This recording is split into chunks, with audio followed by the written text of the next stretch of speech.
असो सर्वलांतुर अवलंबून मातृभूमी तृणमूल सर्वांचे चरण नतमस्तक करते. सुरुवात रामायण आहे जीवनाची यात्रा कमी करणं हे रामायण आहे आणि म्हणून ते रोज दिवस ऐकायचं आहे. असं असं गोळी रामायण प्रसंग युद्धाचा आहे. मकराक्ष युद्धाला आलेला आहे. हा मकराक्ष खर नावाचा जो असा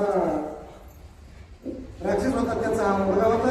तेव्हा म्हणला माझी बाप तुम्ही सगळे मारले रामान, आता मला तुमच्या बरोबरच युद्ध करायचे. कारण दुसरा वानर कोणी सुद्धा अस्वल माकडवा युद्धात आला नाही पाहिजे. तुमचं माझं युद्ध झालं पाहिजे असं मागणं मागितलं आणि रामाने सुद्धा ते आज त्यांचं मागणं पूर्ण केलं. फक्त रामाचं आणि आज मकराक्षाचं युद्ध आहे.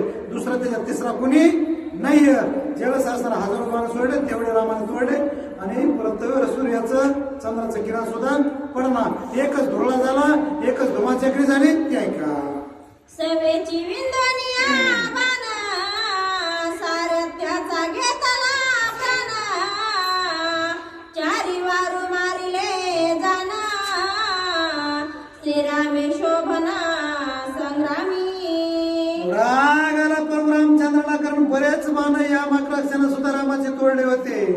त्याच्यामुळं वैराचा निर्धारण करणारा बाण हातामध्ये घेतला. पहिले असणारे सारथी निपांत केला, 4 घोडे शेवट केला आणि असा रथाचा पुढं हताक्ष हता सारथी मकराक्ष झाला विरती सक्रोंद शूळ घेऊनी हाती श्रीरामा प्रती धाविनला.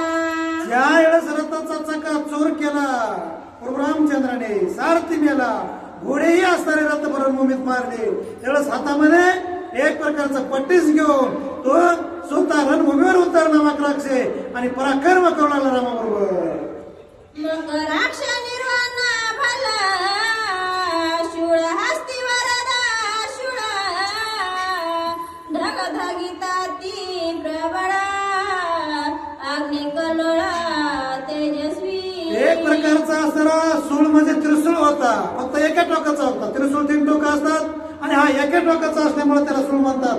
तसा सूळ घेऊन असताना रामाच्या दिशेनं मकराक्ष पुढं पुढं जाऊ लागला. रामाला आव्हान देऊ लागला.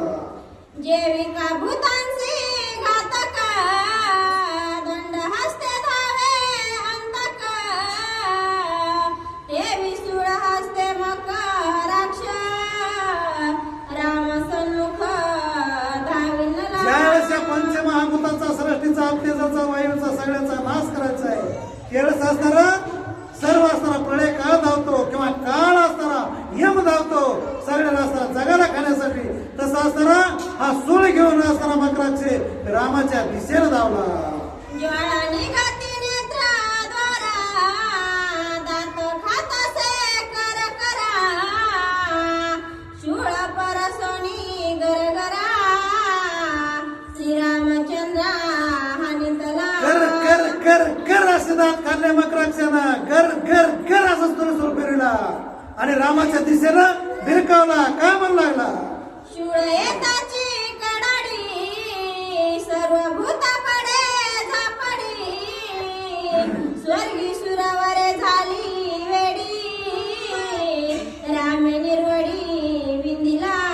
ज्यावेळेस मकराक्षानं असताना सूळ सोडला त्यावेळेस असताना 33 कोटी देव तसेच असणारे सुरवर हे सगळे असणारे कारण पंचमहाभूत जे पाहणारे होते युद्ध सगळ्याचे डोळे झाकले.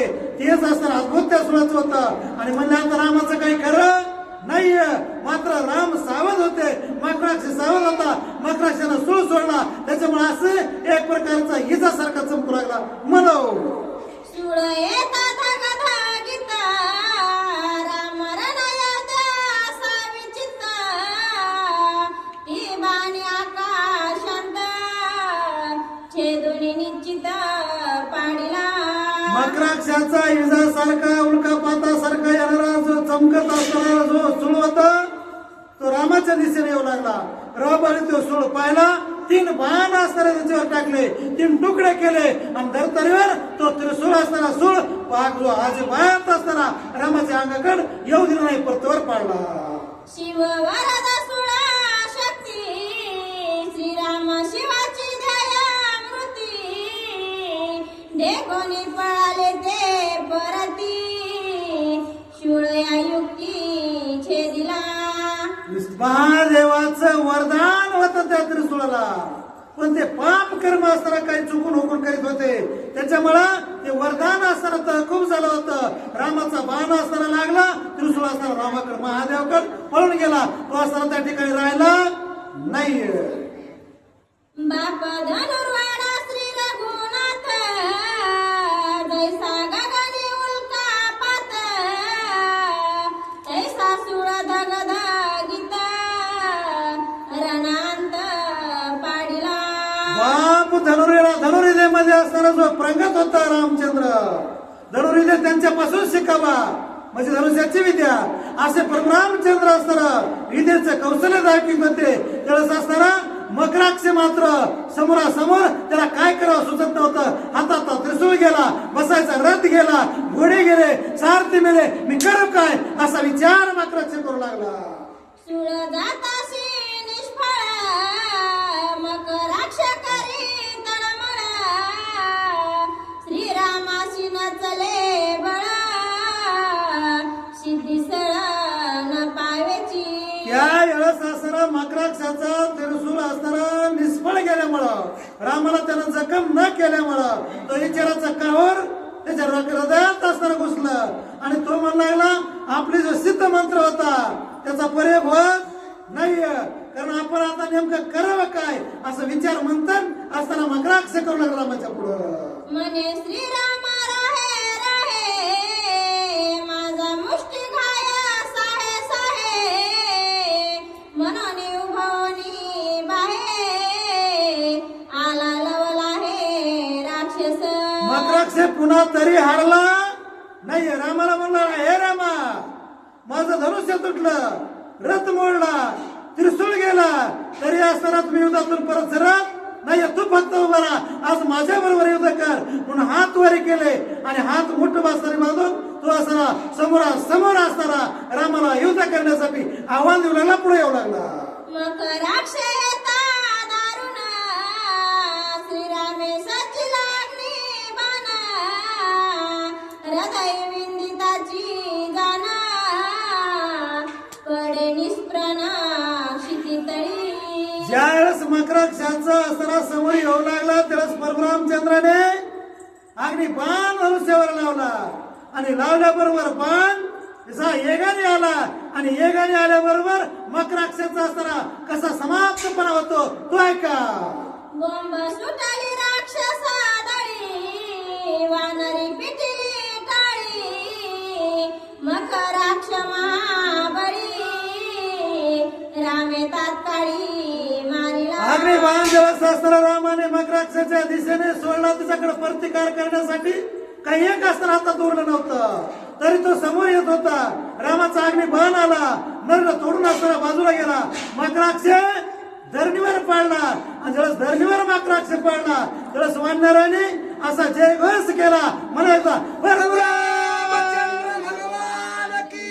गजर केला. त्याच्यामुळे असताना वानरात आनंद झाला आणि रक्षा दुःखाचा सावट पसरला. श्रीरामे निमिषार्थात मकराक्षाचा केला घात राक्षस सेना भयभीत लंकेअंत पळाली. एक निमिषामध्ये म्हणजे डोळ्याचं पात्याला पात लावतो एवढ्या क्षणामध्ये असताना रामाने मकराक्षाचा वध केला. त्याच्या सैन्यानं राक्षसानं कसा असताना मकराक्ष मारला हे पाहिला आणि पाहिल्यावर म्हणलं हे जे पुढे जातील ते असेच मरतील, आपल्याला पुढे जायचं नाही, आज मरायचं नाही. त्यावेळेस असताना त्यानं पळ काढला, ती लंकेत जाऊन थांबले. दुर्धर मारिला निशाचर विजयी झाला श्री रघुवीर वानर करीती जय जयकार श्रीरामचंद्र निज विजयी. दुर्धर असताना मार परमरामचंद्र धनुष्य वाटा बाण सोडून देतात, जीव घेऊन असताना युद्ध करतात. समोर जायचो ठार होतोय, त्याच्यामुळे रामाच्या पुढे आता कुणी जायचं नाहीये, कारण मरण मात्र हाताला कशाला जायचंय. म्हणून आता आपण इथून पळा, जीव वाचवा असं त्यांच्या मनात म्हणले आणि राक्षस पळती होई कमी करू लागले. त्यावेळेस असताना प्रभू रामचंद्र काय म्हणतात, मात्र वानर काही का बसले नाहीये. त्याने पुन्हा गजर केला, प्रभू धन्यवाद धन्यवाद धन्यवाद. एका जनार्दना शरणा झाले मकराक्षाचे निर्दळना पुढील गोड निरूपणा रामायणा तिरम्या. एकनाथ महाराज स्वतःच्या गुरुला असताना शरण जातात आणि पुढील असताना देत असताना गोड निरूपण आहे, रम्य असताना निरूपण आहे, म्हणून की मन रमवून घेणार निरूपण आहे. ते ऐकावं आपल्या गुरुला शरण जाऊन. मी सुद्धा दादा मावला शरण जातो आणि गोड निरूपण तुम्ही ऐकावं अशी विनंती करतो. स्वस्ति स्त्री भावार्थ रामायण युद्धकांडे एकाकार टीकाय मकरक्षो वध्यवन पंचोत्री अध्यायी घोडा पुंडलिकावरती चंद्र भगवान की जय, महाराज की जय, शांती ब्रह्म एकनाथ महाराज की जय, माता की जय.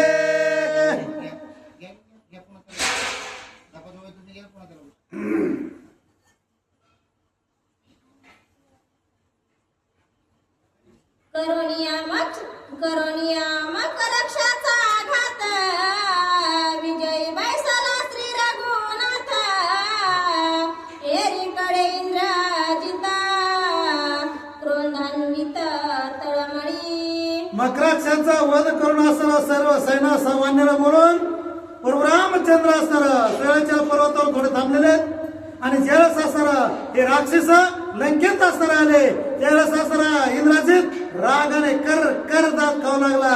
मला जे जातंय ते मरतय, जे जातंय ते मरतय, मी करू काय असा असताना विचार इंद्रजित आणि रावण दोघ जणच करू लागले. मकराक्ष मारिला महाकपटी ते देखोनिया दृष्टी इंद्रजित पडिला रण संकटी त्यांची गोष्टी अनुवादे. त्यावेळेस असताना प्रेम संकटामध्ये याच्या पुढे आता आपल्याला संकट येणार नाही. मोठं संकट आलं इंद्रजितला वाट लागलं. आपला संरक्षण करणारा मकराक्ष आणि असताना तो रणभूमीमध्ये आता कोसळलाय. आपल्याला पाठराखा नाही कोणी, आपण करावं काय असं बाप लेखाचीच बैठक असताना इंद्रजिताची आणि रावणाची लंकेत होऊ लागली असं विचार करू लागले. ते ऐका. मारिले भरवशाचे वीरा जे कानी धडे महाशुरा त्यांशी मारिती वानर पाले खाईर पशुदेही. आपले जे भरवशाचे वीर होते म्हणजे आपले आप्ताचा नातलग जे होते ते असणारे सगळे मकराक्षस समोर जातात ठार होतात. आता मात्र जे उरले ते बी भरवशाचे उरले म्हणून कुणावर भरवसा आता रावणाचा नाहीच. मारिला कुंभकर्ण महावीर देवता देवांतक निरांतक त्रिशिरा वदिला अतिकाय दूरधर मोहदर महापार्थ पार्श. त्यावेळेस असताना हा इंद्रजित आणि रावण एकामेकाला बोलू लागले. नरांतक असताना म्हणणाऱ्याने मारला, देवांतक मारला, त्रिशिरा मारला, मोहदर मारला, महापारसव मारला. कुणाकुणाची नावं घेऊ, कुणाकुणाच्या नावानं रडो, कुणाकुणाचा अट्टास करो, माझं कसं होईल. मी असताना बळच आता त्याला चूक केल्यासारखं थोडीशी वाटलं पण ते काय असताना घाबरत नव्हतं. प्रहस्त पावला रणी मरणा कुंभनी कुंभ दोघे जना मकराक्षाचा घेतला प्राण विंदून बाण श्रीरामे. त्यावेळेस असताना जो आकंपन होता, प्रश्न होता, हे सुद्धा असताना युद्धात आणि असणारे कुंभकर्णाची दोन मुलं कुंभ आणि निकुंभ. आज असताना मकराक्ष सुद्धा युद्धाला गेला. त्याच्यावर सुद्धा रामानं भूकंप केला. तो सुद्धा असताना जगला नाहीये. मी युद्धाला लावू कुणाला, युद्ध करू कसं असं विचार म्हणतात राजा रावण आणि इंद्रजित असताना दोघच करू लागले, आपसात बोलू लागले. हे त्याच्याकडे नाही आणि ते याच्याकडे नाही, आता करावं काय असं चिंतेचं कावर त्यांच्या हृदयात घुसलं. भरवशांच्या वीरा दारुणा ते पावल रणी मरणा आले राक्षसांचे निधन काय आपण करावे. नेमकं आता आपण काय करावं? जे भरवशाचे होते त्याचा भरवसाच नाही का कुणावर? ह्या राजा रावणाचा आणि इंद्रजिताचा. जे भरवशाचे होते, पोटचे होते, पाठचे होते, ते सगळे युद्धात मेले आणि त्याच्यामुळे ह्याचा भरवसा कुणावर उरला नाही. आता करावं काय? कारण जे होते जे युद्धात जातात मकराक्षस आहेत ती असणारे मरतात. मग आपण करावं काय, लावावं कुणाला असा विचार असताना इंद्रजित आणि रावण आपसात करू लागले. राखवया मकराक्षाची पाठी मजदारी दशा कंठी हे गोष्टी झाली उपराटी तोही शेवटी मारिला. मकराक्षांचं असणारं संरक्षण करण्यासाठी मला पाठविलंय आणि मला पाठवून सुद्धा त्यावेळेस असणारा त्याचं संरक्षण माझ्याच्यानं झालं. पण ही उलटी गोष्ट झाली. या नाताच्या घरची उलटी खून असणारच झालंय, अशी परिस्थिती माझी निर्माण झाली असा इंद्रजित मनात विचार करू लागला. प्रभू रामचंद्र चंद्र भगवान की जय.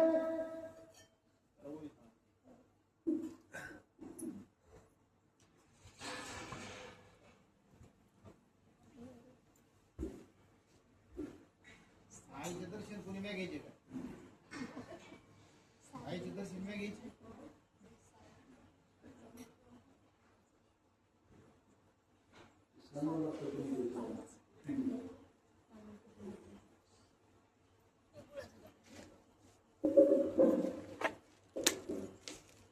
प्रभू रामचंद्र चंद्र भगवान की जय. शिनोन मारवे वानर श्रीरामांचे वचन डबल घे शिनोन मारवे वानर श्रीरामतीचे देवाचे वनचर अवघे उठती पाले खाईर अति दुर्धर रणयोग्य. त्यावेळेस इंद्रजित मनात विचार करू लागला, हे वानर फसून मारावा, बाणाच्या फशात बर्मा फशात असताना नाग फशात मारावा. तर असताना त्यांचा पाठराखा प्रभू रामचंद्र आहे. ते म्हणतात भिऊ नकोस, मी तुझ्या पाठीशी आहे. असं असताना ते माती अंगाला लावतात, रामाचा जयघोष करतात, वानर उठून बसतात. आपण करावं काय असं असताना त्यावेळेस इंद्रजित विचार करू लागला. मारिला राक्षसांच्या कोडी नदी सती वानराच्या करवडी हे श्रीरामाच्या कृपा गाडी प्राणांत पाणी सरोक्षी. या रणभूमीमध्ये असताना जेवढे वानर पडतात ते पुन्हा माती अंगाला लावून रामनामात सिद्ध करून उठून बसतात. आणि जेवढे राक्षस मरतात ते कोट्यान कोटीमध्ये पडलेले दिसते. आणि अशी परिस्थिती, कारण वानरावर कृपा रामाची ते पाला खातात, निष्काम सेवा करतात. म्हणून असणारा वानर मरलेले असणारे उठतात आणि हे वानर राक्षस पुन्हा असणारा तर पडतात मरतात. मी करावं काय असं विचार करू लागला. राम लक्ष्मण महाशूर तैसेच निगडे वानर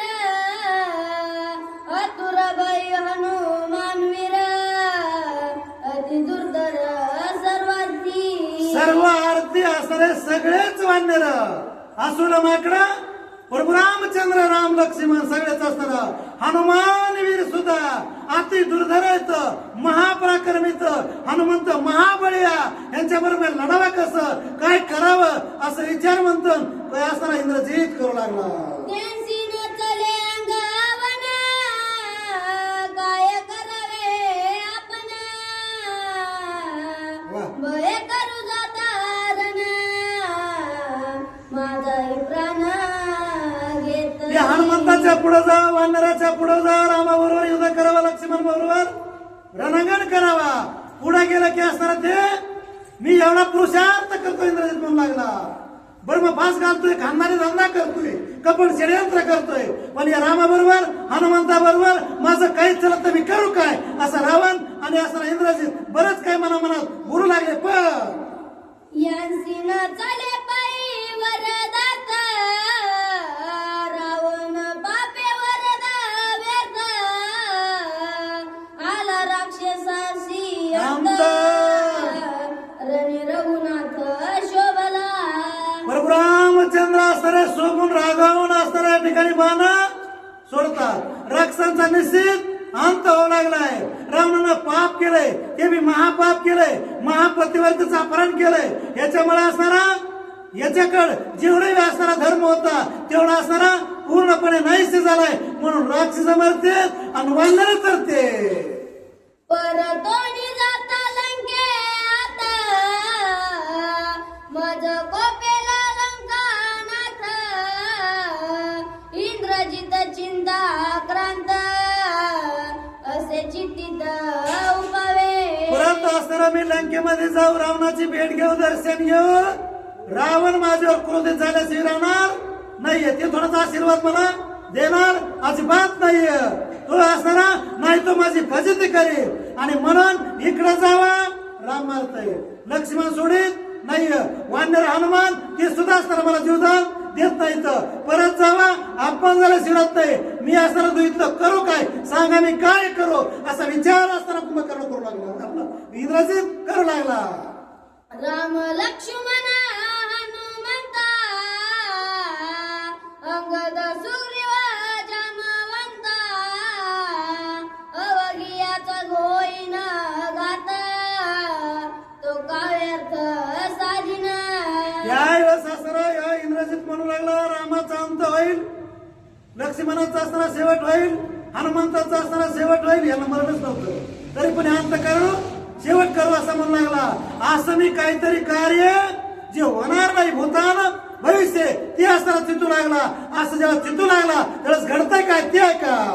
श्रीराम आणि लक्ष्मण दोघे उगत करावया रण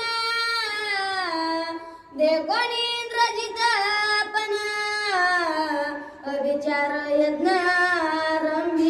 रामचंद्राला असताना रामाचा शेवट करण्यासाठी, लक्ष्मणाचा शेवट, हनुमंताचा शेवट करण्यासाठी याला वाटलं पुढे जावा हार होतय, समोरासमोर युद्ध करावा हारून बसतय. यापेक्षा अविचार कर्म कपट असणारं षडयंत्र काहीतरी करावं आणि रामाला हारून आपण लंकेत जावं असा विचार असताना इंद्रजितच्या मनात आला. इंद्रजित सा कपटानुवृत्ती स्वप्नी नाही सुमती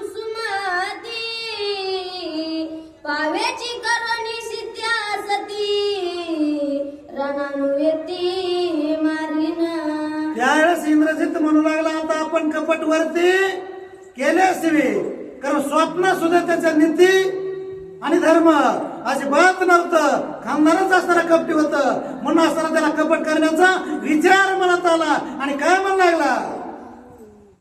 देखताची सीतेचे मरण तत्काळ अवघे त्याची ती प्राण श्रीराम आणि लक्ष्मण वानरगण समस्त. आपण यांच्या बरोबर समोरासमोराचे बात लढू नये आणि मनात विचार केला की आपण काय करावं, एक माईक सीता तयार करावी, कृत्रिम सीता तयार करावी आणि तिला असणारा या रणभूमीमध्ये मारावं असा विचार असताना इंद्रजितानं मनात आणला. आणि त्यावेळेस असताना सीतेचं मरण झालं. सीता आपण या रणभूमीत मारली, ती खोटी का असताना मग मात्र यांच्याकडे पुरुषार्थ कीर्ती सुरपरा राहणार नाहीये. म्हणून माईक सीतेचे दर्शन त्याची अवघ्या परम मरण ऐसे मानुनी दुर्जन सीतार्थ हवन आरंभी. माईक सीता खोटी सीता कृत्रिम सीता बनलेली आपण जर असताना यज्ञातून आणली आणि यांच्या समोर जर आपण कापणी मारली तर मात्र यांचं युद्ध कशासाठी, सीतेला सोडण्यासाठी. आणि सीता मेल्यावर हे काय आपल्या बरोबर युद्ध करणार, हे लढत बसते पण लढत असणार नाही असा विचार इंद्रजिताने केला आणि असताना खोटी कृत्रिम सीता बनवण्याचा विचार करू लागला. ऐसी हर्षची स्थिती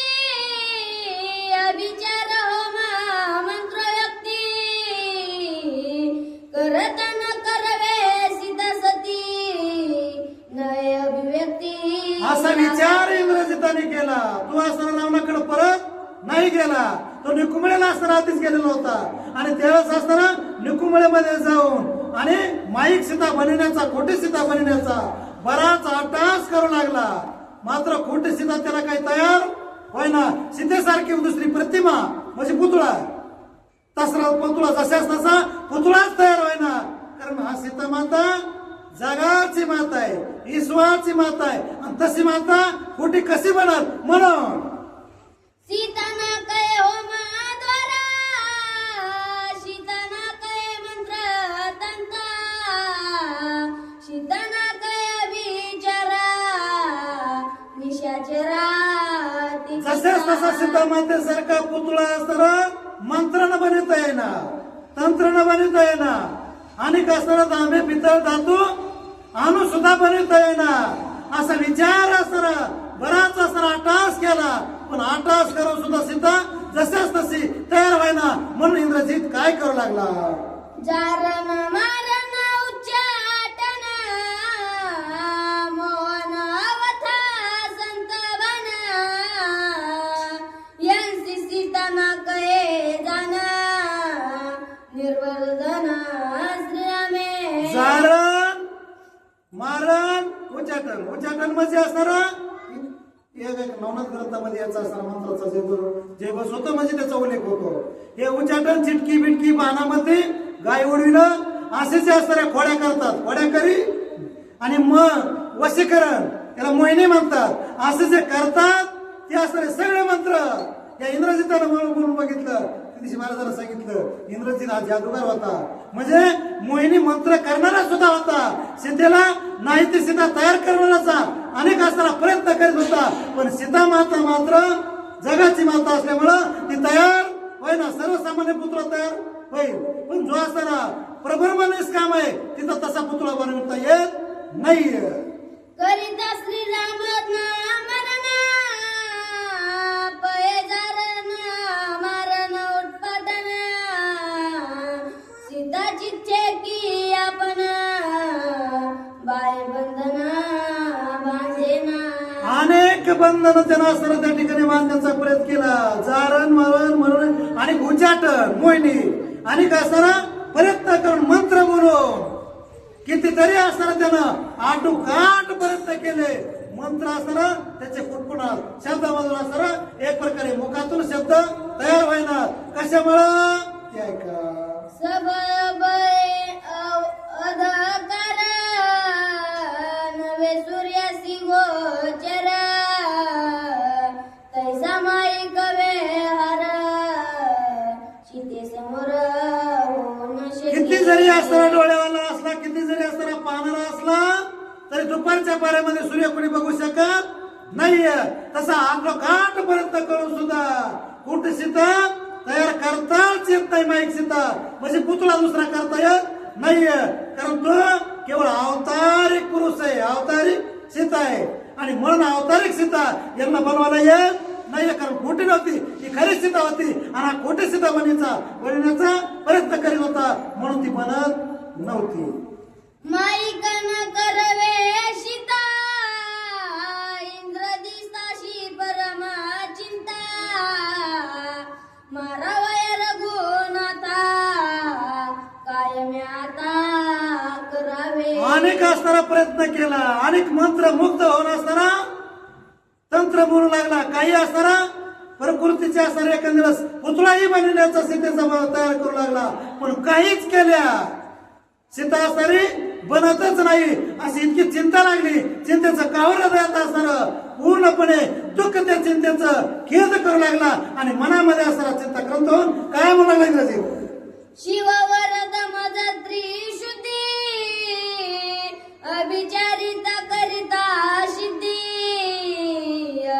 अजीचा सुटन गेला विधी उसबुद्धी साधा शिवा. या वेळेस असताना मनामध्ये विचाराच्या अंती त्याच्या लक्षात आलं की मला महादेवाचं वरदान आहे. आम्ही 4 कर्म करायला बसला की मला सफळ कर्म माझं होत आहे, कर्तव्य असताना सफळ होत आहे. पण इथं असताना मी अनेक अट्टास करतोय, मंत्र बोलण्याचा प्रयत्न करतोय. माझ्या मुखावाटा मंत्र पाहिजे तसा निघत नाही. सीता तयार होत, माईक सीता तयार होत नाही आपण महादेवालाच प्रश्न विचारू, कारण ज्यानं मंत्र दिला आपल्याला त्यालाच प्रश्न विचारू, तो महादेव आपला काहीतरी मार्ग दाखवील. इंद्रजित शिव सभ्यासी सोयर रडे उकसा उकसी नित्य तत्वाले तुझ्या वरदाशी कोणापाशी मी सांगू. ताबडतोब असरा इंद्रजित महादेवाच्या कैलासात गेला, उकसा बुकसी रडू लागला.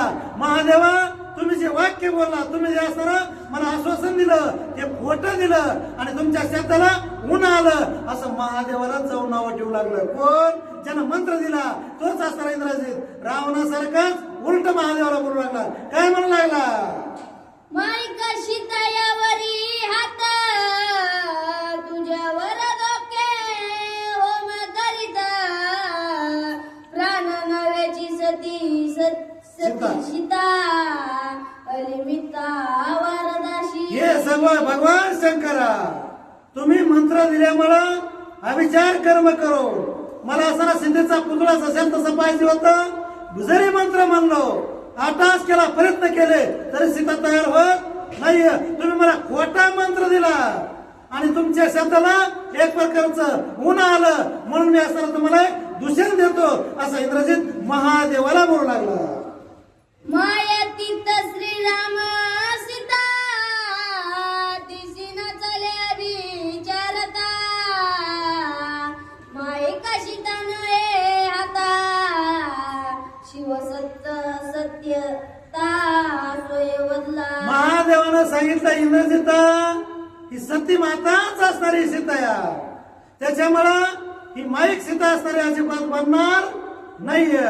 कारण माईक सीतेसाठी मी असणारा तुला आम्ही एक मंत्र दिलेला आहे, मात्र सत्य सीतासाठी मी मंत्र तुला दिलेला नाहीये. कारण अवतार एक माता सीता आहे, जगन माता असणारा अवतार दिली आणि तिच्यासारखी दुसरी सीता जगात होणार नाहीये. याच्यासाठी तू मला दूषण देऊ नकोस. अशा प्रकारे भगवान शंकरानं सांगितलं, मी तुला मंत्र दिलाय तो खरा आहे, त्याच्यात काही बदल नाहीये. पण आहे कोणी शिवाचे वचन इंद्रजित करी रुदन सीताना पावता जाण समाधान मज नव्हे. महादेवाचे शब्द ऐकल्याने अंबरला पुढं पुढं ओक्सा बोक्से इंद्रजित महादेवाच्या समोर रडू लागला. सीता जर मला माईक सीता प्राप्त नाही झाली तर माझ्या जीवनामध्ये अर्थ उरलेला नाहीये. कारण तुमच्या वचनाला एक प्रकारचं दूषण लागतंय, खोटेपणा येतोय. मी आता अशा रिकाम्या हातावर परत जाणार नाहीये, असा हात धरून इंद्रजित महादेवाच्या पुढे असताना मोठ्यानं रडू लागला. त्यावेळेस महादेवाला थोडीफार दया येऊ लागली. द्रुत धरित शिवाचे चरण शिव बोलिला आपण माई कशी ते लागी जाण पर्वती लागून धरण असताना चरण धरले, पाय पकडले आणि नम्र झाला होता. त्याने कोंडिले अनंत नम्र होऊन त्याला नमस्कार करू लागला. त्यावेळेस महादेवाला दया आली. म्हणले, तुला सत्यसीता पाहिजे ना, हे माझं काम नाहीये. तू काय कर, माता पार्वती आई साहेबांची असणारी एक प्रकारची याचना कर आणि तिच्याकडून माईक सीता काही क्षणापुरती, काही मिनिटं, तासापुरती असताना तू असताना मागून घे. हे माझं काम नाहीये. कारण सतीसीतेचं, सती पार्वतीचं काम आहे. तीच असताना सतीसीता काही असताना त्याच्यामध्ये प्रयोग करू शकते, बदल करू शकते. हे माझं काम नाही म्हणून असताना त्यानं आपलं गिराईक माता पार्वतीकडे असताना हे असताना इंद्रजिताला पाठविलं. किती झाले रे? 30 किती झाले? बस ना आता. बस. मुद्दाम 15 मिनिट उशीर झाले. नाही त्याच्यामुळे नाही. कशी सुरू होती त्या? माझं लक्ष असते बाई, कोण काय करते, कोण काय करते. आम्ही कोणाला नको जे काय ते घ्यायला. त्यांनी मग प्रभु रामचंद्र भगवान की जय. पवन सुत हनुमान महाराज की जय. शांती.